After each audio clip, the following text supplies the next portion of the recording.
Olá, inicio minha apresentação em referência à pós em avaliação psicopedagógica clínica e institucional da Faculdade Descomplica.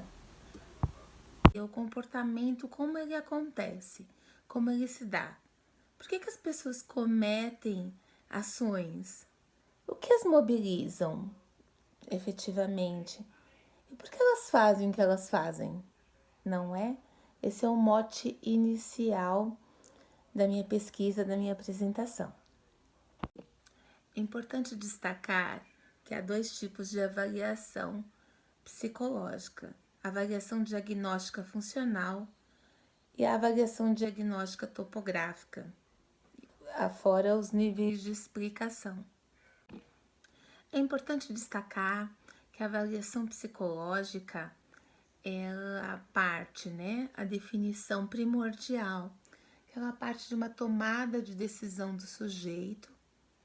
A gente tem que considerar o valor da avaliação, a confiabilidade do que é dito, do que é referendado, a validade, o tempo disto tudo e a padronização de como ocorre.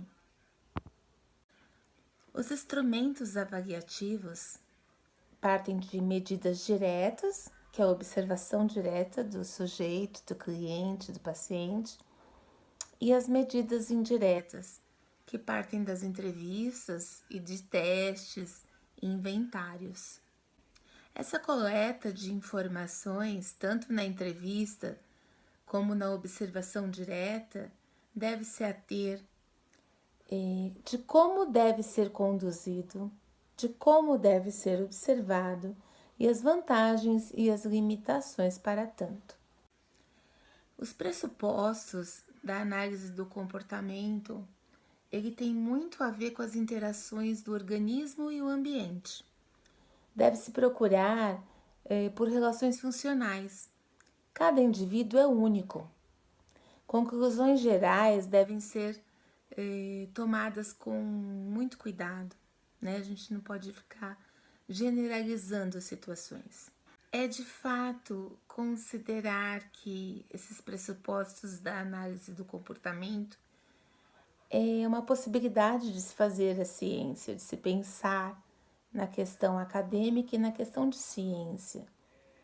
E dentro desse contexto, uma perspectiva evolucionista, possibilitar a análise dos 3 níveis primordiais que são validados numa avaliação psicológica diagnóstica, tanto clínica quanto institucional. A seleção de comportamento, ela se dá pela seleção filogenética, que é a evolução do homem, do homem erectus, quando o homem, na questão da abordagem da ciência, que ele consegue, ao longo dos anos, ficar com a coluna ereta. Então, é esse processo evolutivo. A gente também, na seleção de comportamento, aborda a seleção ontogenética, A ontogenética é a formação interna do sujeito, de como se dá. E, por último, a seleção cultural. Essas 3 seleções, a filogenética, a ontogenética e a cultural, é que engendra todo o processo comportamental do indivíduo.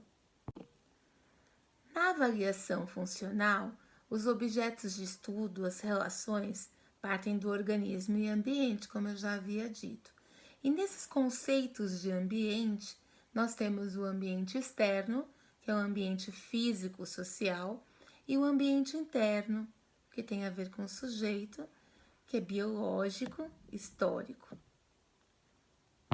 Eu encerro aqui essa apresentação da avaliação psicodiagnóstica, institucional e clínica, que é a pós que eu estou realizando. E espero que vocês tenham gostado e que tenha elucidado um pouco das dúvidas que talvez vocês tenham. Gratidão imensa. Meu nome é Lilian Guedes.